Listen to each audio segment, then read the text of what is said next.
Putin was targeted again? The Kremlin says it was an assassination attempt and then immediately contradicts itself. Moscow screams about state terrorism and threatens retaliation while quietly admitting it is losing the drone war to Ukraine. Even inside Russia, officials confess they cannot match Ukraine's heavy drone capabilities. At the same time, Russia is running out of gasoline. Export bans are extended again as Ukrainian strikes hammer energy infrastructure. Fuel shortages are no longer temporary, they're systemic. Meanwhile, Huliaipole is under nonstop fire, relentless pressure, constant combat, no stabilization. The frontline refuses to break and the Kremlin is visibly panicking. Watch carefully. Today we break down what's happening right now. Hello, this is Ukraine Today. Maria Farafonova here with the latest updates. Strikes on Putin's palace? Russia's air defense allegedly intercepted 91 attack drones heading toward the Kremlin leader's residence.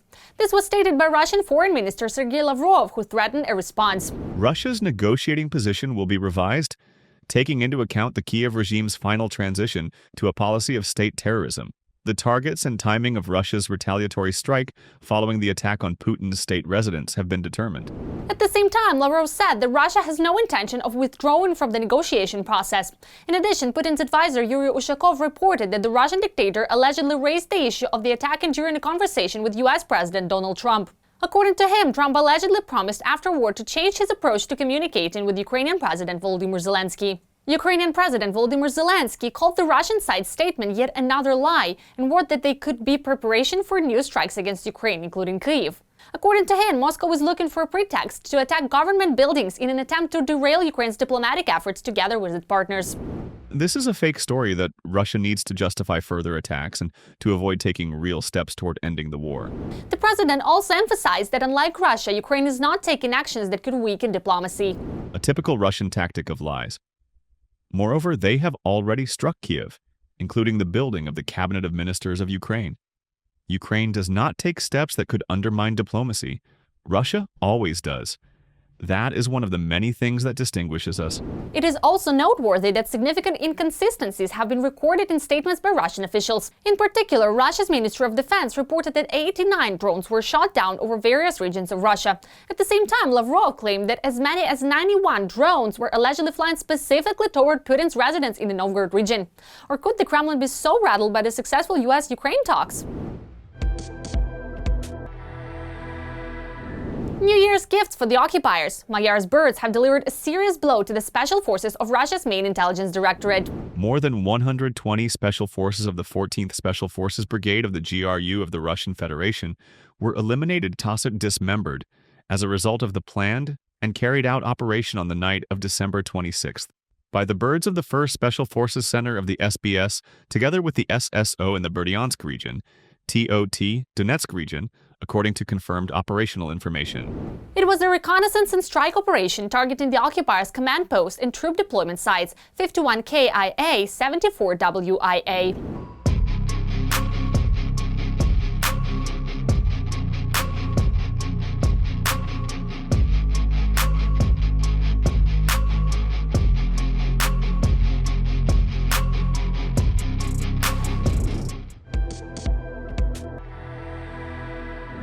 The enemy is trying to be scary. Russians showcased the Oreshnik in Belarus. Russia's Ministry of Defense released a video showing the deployment of the missile system.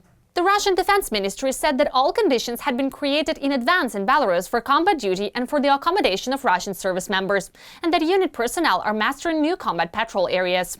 It is also noted that specialists from launch crews, communications, security and power supply units, as well as mechanics drivers of the Oreshnik systems have undergone retraining using modern training simulators. Meanwhile, Ukraine is keeping pace with armaments and is preparing its own analog of the HIMARS system. Domestic specialists are working on an equivalent of the American multiple launch rocket system. The system is currently in the development stage. It is expected to be a single universal platform capable of launching various means of destruction. GMLRS-type rockets for HIMARS, as well as missiles for different purposes. According to experts, the development of a HIMARS analog is driven by the desire to reduce Ukraine's dependence on the U.S. defense industry. Analysts suggest the domestic system will be built on a European chassis. Theoretically, the system could be used not only to launch rockets and missiles, but also drones. As an example of such a multifunctional system, experts cite the new Europlast GTF, which among other capabilities can launch Sky Striker loitering munitions. Ukrainian weapons are tearing through Russia's army. On the close front line, Ukraine relies on low-cost radio-controlled FPV drones, which, according to Ukrainian assessments, became a leading cause of enemy losses in 2025. Even inside Russia, officials have admitted they are falling behind Ukraine in the field of heavy drones. How Kyiv gained this edge and why Moscow can't keep up? Our journalists have all the details. A new level and scale. Ukraine is accelerating the development of its own defense industry and preparing to introduce new artillery, missile, and unmanned systems.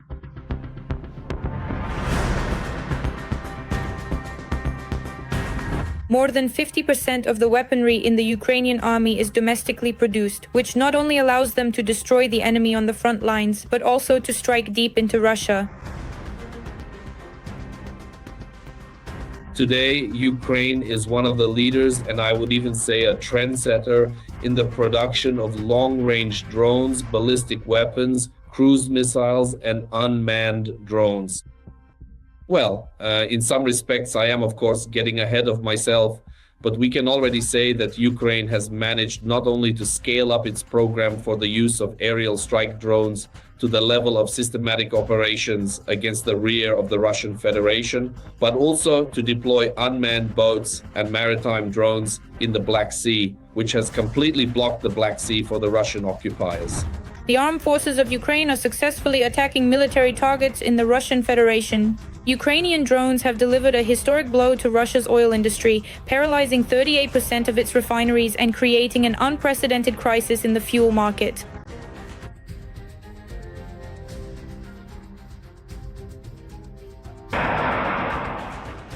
Since the start of the full-scale war, Ukraine has ramped up weapons production and the implementation of new technologies which are already being used at the front.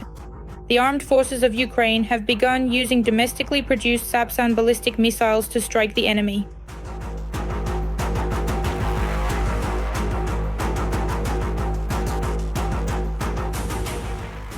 Ukraine has also improved the effectiveness of its Neptune and Flamingo missile strikes.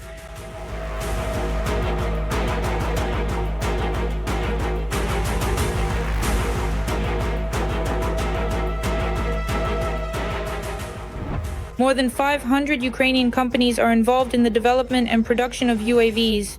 The equipment is tested in combat conditions every day. Ukraine's defense industry is capable of producing up to 8 million drones per year, provided there is sufficient funding. FPV drones, bomb-carrying reconnaissance drones, interceptors, tactical kamikaze drones, and fiber optic drones. Russia is significantly behind in this area, while Ukraine is actively developing new types for various purposes with different characteristics. And that says a lot. This points to a much broader perspective on the technical and technological possibilities for solutions within a specific component of strike capabilities: long-range attack drones. Currently, the number of FPV drones on the Ukrainian side exceeds the number of such drones used by the Russian occupiers. Moreover, Russia has admitted that it is lagging behind Ukraine in the field of heavy drones. Indeed, as of today, Ukraine is far ahead of Russia when it comes to the use of attack drones. I would even go further. Ukraine has a whole range of different types of long-range attack drone modifications which are used under various conditions or in combination. And what is Russia known for in this regard? It is known for simply taking and copying the Iranian Shahed 136, renaming it Geran 2, and using it against Ukraine, occasionally modifying the overall concept. The war has become a powerful catalyst for the development of Ukraine's defense industrial complex. The volume of domestic weapons production has increased by dozens of times. Thanks to private companies, Ukraine is able to create innovations in the defense industry and effectively implement them on the battlefield. Until 2022, we had a very modest military budget and limited technologies. But nevertheless, thanks to our creativity, we were able to surpass Russia in a number of areas. Even though, before the full-scale invasion of Ukraine, Russia had, in some sense, compared to us, a much larger, almost unlimited resource base. At present, yes, in a number of missile technologies, we have achieved results that even Russia does not have. Take the same Flamingo missile, even though it is a mobilization type and rather raw product, it already has a base range of 3,000 kilometers. All this means that Ukrainian developers have demonstrated the ability to create high-precision weaponry capable of destroying important enemy military targets deep behind the front lines. The situation in Huliaipole remains extremely difficult according to the Southern Defense Forces. Heavy fighting continues along the line of contact with sustained pressure, constant engagements and rapidly changing conditions on the ground. Ukrainian forces are operating in a complex and dynamic environment where every position and movement requires maximum coordination and resilience. More details on what is happening along the front line and the real picture from the combat zone in our full military overview. ADG under attack by Ukrainian drones. Local authorities are not disclosing details of the attack. The Russian Ministry of Defense reported the alleged downing of 3 fixed-wing drones over the region.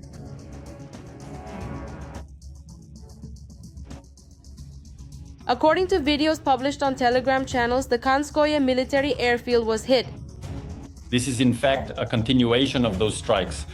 The most heavily protected targets, namely airfields, are exactly such sites, and the fact that in Adygea itself the Russians are unable to hide their aircraft and that the airfield's infrastructure has been hit is a vivid example that the fight should not be against the aircraft themselves but against their bases. That is precisely where they are most vulnerable. The raid in Adygea, it seems, is not the only recent blow to Russian defenses. On December 27th, their TV channel Zvezda published several videos from Ukrainian Kupiansk in the Kharkiv region, a city whose capture the ministry has been claiming since late November.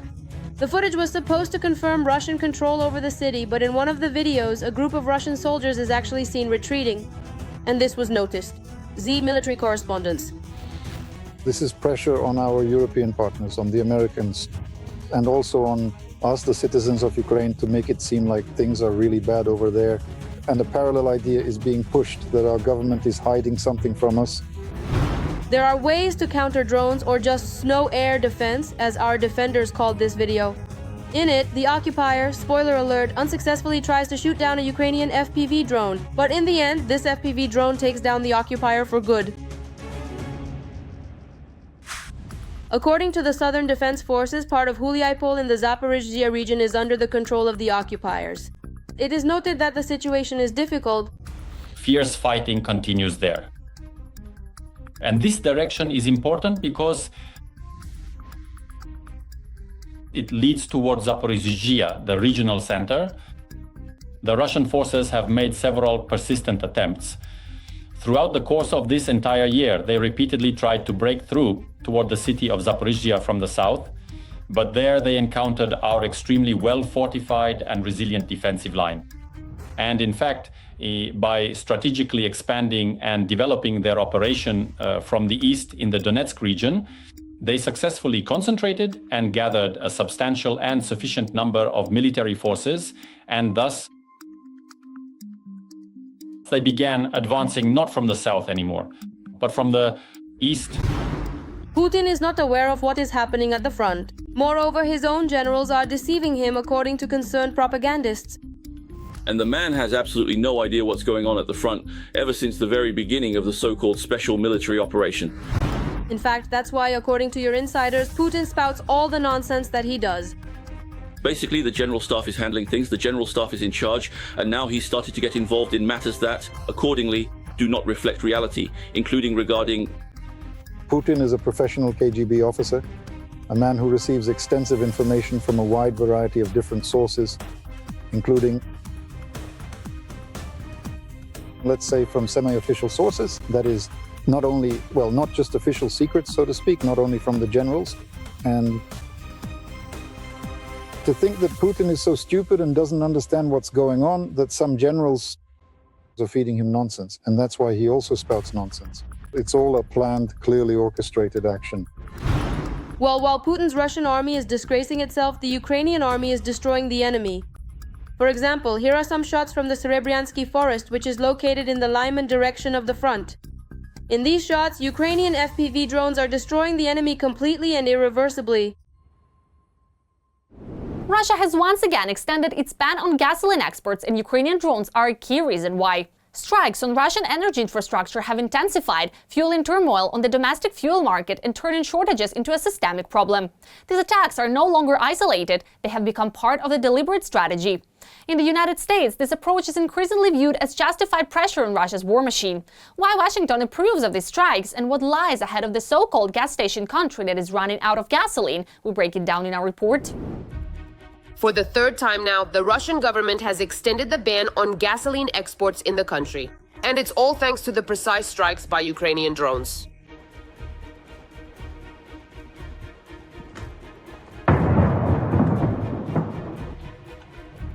This is a good day. No matter how hard Putin tries to claim that everything is fine with Russia's economy, business is working, striving to improve efficiency. The reality is completely different. Something strange is going on. So it turns out this isn't a traffic jam, it's a line for the gas station. The country that's a gas station has run out of gasoline. Now, the restrictions will remain in effect until February 28, 2026 inclusive, because even their own people are running short. The worsening situation in the domestic fuel market happened against the backdrop of Ukrainian armed forces strikes on Russian oil refineries. Since the beginning of August, more than 20 oil refineries have been hit, some of which have been partially or completely put out of operation. According to Bloomberg's estimates, in October, oil refining volumes in Russia dropped to almost 5 million barrels per day, almost 10% less compared to July, and reached their lowest level in at least the past 5 years. Yes, indeed, Ukrainian strikes on the territory of the Russian Federation on Russian oil refineries have significantly undermined the capabilities of the oil refining industry to process crude oil and produce petroleum products, in particular, certain grades of gasoline. Therefore, the deficit in Russia remains at a fairly high level, and Russia is forced not only to limit its exports, but has also turned into a gasoline importing country. First and foremost, it is now importing fuel from China. Strikes on Russian energy infrastructure are not only a response to Russia's attack on Ukraine. This is a plan to undermine the economy of the aggressor country, and even in the United States, this is viewed favorably. As retired US General Ben Hodges stated, this is the right approach. This is an important part of achieving victory over Russia. And interestingly, most of this is being done with Ukrainian technologies, Ukrainian weapons that they developed themselves, and Ukrainian intelligence. Therefore, I believe this is the right path. Russia will not be able to finance its aggression if it loses revenue from exporting oil and gas to China, India, Turkey, and other buyers. Moreover, strikes on the oil and fuel sector are already creating a certain fuel shortage in the domestic Russian market, in particular for supplying the army. And this cannot... This is one of the main directions, strikes on the Russian oil and gas industry. Why? The answer is very simple. The entire Russian economy and the entire Russian budget now rely exclusively on the oil and gas sector. No matter which other sector we have in mind, say rail transportation, maritime shipping, any kind of domestic production, all of it is, in one way or another, based on the effect of rising or falling oil and gas exports. This includes oil and gas extraction as well. And if the global price of crude oil is significantly low, if the overall volume of its exports substantially decreases, if the Russian Federation replenishes its national budget considerably less, with oil and gas revenues, then it will also lack the funds to wage war against Ukraine. That is why this is, let's say, one of the main foundations on which everything rests, including the inflated grandeur of the Russian Federation. And as strikes on oil refineries continue, as strikes on the gas transportation system, gas distribution hubs, and so on, all of this will also affect Russia's ability to continue the war against Ukraine. Currently, residents in at least 57 regions of Russia are facing a gasoline shortage. Moreover, there is also a shortage at the front. It has reached the point where it's cheaper to feed a horse than to fill up a van.